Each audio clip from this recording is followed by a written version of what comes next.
All right, now we're going to get into various scenario training drills with a knife, and this presupposes now that you're legally justified in using a knife in self-defense in the first place. So you're faced with a threat of serious bodily injury or death. Maybe it's a person who's bigger than you are, an attacker who's better armed, more skilled, numerous attackers, whatever.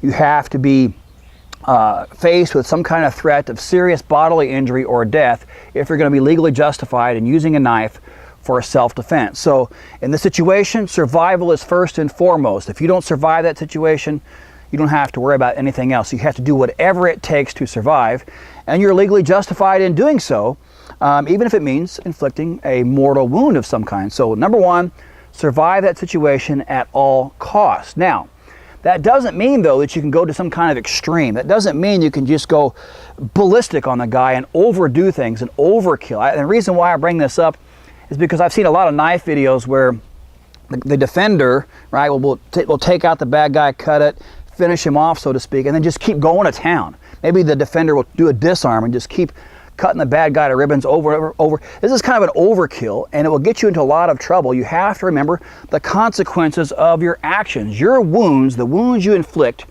with your knife, have to be legally consistent with self-defense. If they're not, you're going to end up in prison. And nobody wants a self-defense strategy that may help you survive this particular situation, but ends up landing you in prison later on. Nobody wants that. That's no good. So please keep that in mind when we look at these various training drills.